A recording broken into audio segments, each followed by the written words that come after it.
मित्रों, आज का वीडियो काफ़ी रोचक है। हमारे सनातन धर्म में भगवान विष्णु को पालनहार कहा जाता है। उनके अलग अलग रूपों की पूजा अलग अलग नाम से पूरे भारत के साथ साथ विश्व के कई देशों में की जाती है। इनके सवारी के रूप में गरुड़ राज की पूजा भी कई देशों में की जाती है। आइए इस वीडियो में गरुड़ राज के बारे में पूरी बातों को जानें। साथ में यह भी जानें कि कैसे ये भगवान विष्णु के सवारी बने। इस वीडियो को पूरा सुनें और कमेंट में अपने शहर का नाम अवश्य लिखें। ऐसे ही अन्य जानकारी के लिए मेरे चैनल को लाइक, सब्सक्राइब और शेयर करना नहीं भूलें। मित्रों, गरुड़ जी का जन्म सतयुग में हुआ था, परंतु वो त्रेता और द्वापर में भी देखे गए थे। दक्ष प्रजापति की एक पुत्री बिंता का विवाह कश्यप ऋषि के साथ हुआ था। बिंता ने प्रसव के दौरान 2 अंडे को जन्म दिया, जिसमें एक से अरुण और दूसरे से गरुड़ का जन्म हुआ। अरुण तो सूर्यदेव के सारथी बन गए, तो गरुड़ ने भगवान विष्णु का वाहन होना स्वीकार किया। संपाति और जटायु अरुण के ही पुत्र थे। इससे पहले के बातों को जानें तो कश्यप ऋषि की कई पत्नियां थीं, जिनमें बिंता और कद्रु भी एक थी। ये दोनों एक दूसरे से काफ़ी ईर्ष्या रखती थीं।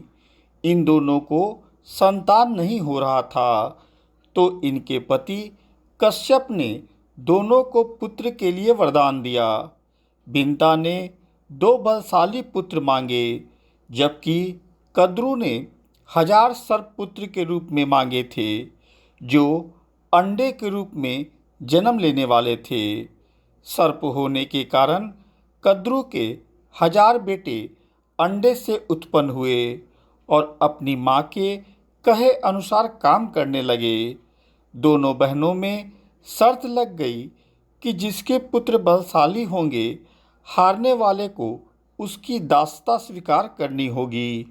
इधर सर्प ने तो अंडे से जन्म ले लिया, लेकिन बिंता के अंडों से अभी कोई पुत्र नहीं निकला था। इसी जल्दीबाजी में बिंता ने एक अंडे को पकने के पहले ही फोड़ दिया। परिणाम यह हुआ कि अंडे से अर्धविकसित बच्चा निकला, जिसका ऊपर का शरीर तो इंसान जैसा था, लेकिन नीचे का शरीर विकसित नहीं था। अंडे से निकलते ही वह बच्चा अपनी माँ से कहा कि माँ, तुमने पिता के कहने के बाद भी अपना धैर्य खो दिया और मेरे शरीर को विकसित नहीं होने दिया। इसीलिए मैं आपको श्राप देता हूँ कि आपको अपना जीवन एक सेवक के तौर पर बिताना होगा। जब तक दूसरे अंडे से निकला तुम्हारा पुत्र श्राप से मुक्त न करवा सके, तुम आजीवन दासी बनकर रहोगी। यही बालक अरुण था, जो सूर्य भगवान का सारथी बना। श्राप के भय से बिंता ने दूसरा अंडा नहीं फोड़ा और वह पुत्र के शाप के कारण शर्त हार गई तथा छोटी बहन की दासी बनकर रहने लगी। बहुत लंबे काल के बाद दूसरा अंडा खुद से फूटा और उसमें से विशालकाय गरुड़ निकला, जिसका मुख पक्षी की तरह तथा धड़ इंसान की तरह था। जब गरुड़ को पता चला कि उनकी माता एक श्राप के कारण उनकी ही बहन की दासी हैं, तो उन्होंने अपनी मौसी और सर्पों से उनकी मुक्ति की शर्त पूछी। तब सर्पों ने कहा कि बिंता की दासता की मुक्ति के लिए अमृत मंथन से निकला अमृत लाना होगा। अमृत को लेने के लिए गरुड़ स्वर्गलोक की तरफ तुरंत निकल पड़े। देवताओं ने अमृत की सुरक्षा के लिए 3 चरणों का घेरा कर रखा था। पहले चरण में आग की बड़े पर्दे बिछा रखे थे। दूसरे चरण में घातक हथियारों की आपस में घर्षण करती दीवार थी और अंत में दो विषैले सर्पों का पहरा था। वहां तक भी पहुंचने के पहले देवताओं से उन्हें मुकाबला करना था। गरुड़ सबसे भिड़ गए और देवताओं को बिखेर दिए। तब गरुड़ ने कई नदियों का जल मुख में लेकर पहले चरण के आग को बुझा दिया। अगले पथ में गरुड़ ने अपना रूप इतना छोटा कर लिया कि कोई भी हथियार उनका कुछ नहीं बिगाड़ पाया और अंत में पहरा दे रहे दो सर्पों को उन्होंने अपने दोनों पंजों में पकड़कर मुख से अमृत कलश उठाकर धरती की ओर चल पड़े।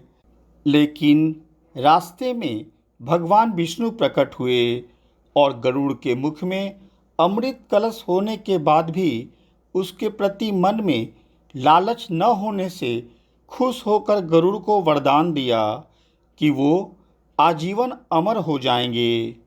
तब गरुड़ ने भी भगवान विष्णु को एक वरदान मांगने के लिए बोला, तो भगवान ने उन्हें अपनी सवारी बनने का वरदान मांगा। इंद्र ने भी गरुड़ को वरदान दिया कि उन्हें सांपों का कोई भय नहीं होगा तथा वह भोजन के रूप में उसे ग्रहण कर सकेंगे। फिर गरुड़ ने अमृत कलश उन्हें सकुशल वापस कर देने का वचन दिया। धरती पर आकर गरुड़ ने अमृत कलश सर्पों को सौंप दिया और बोला कि मैंने यहाँ इसे लाने का अपना वादा पूरा किया है और अब यह आपके सुपुर्द हुआ, लेकिन इसे पीने के पहले आप हमारी माता को दास्ता से मुक्त करें। साथ ही इस अमृत का लाभ पाने के लिए पहले स्नान अवश्य कर ले। सर्पों ने उनकी माता को दास्ता से मुक्त कर स्नान करने चले गए। जैसे ही सारे सर्प स्नान के लिए नदी की तरफ गए, इंद्र वहां पहुंच गए और अमृत कलश लेकर वापस स्वर्गलोक आ गए। लेकिन इसी बीच अमृत की कुछ बूंदें धरती पर गिर गई, जिसमें कहा जाता है कि पृथ्वी पर जिस 4 जगह पर अमृत की बूंदें गिरी थी, उन 4 जगहों पर आज महाकुंभ लगता है।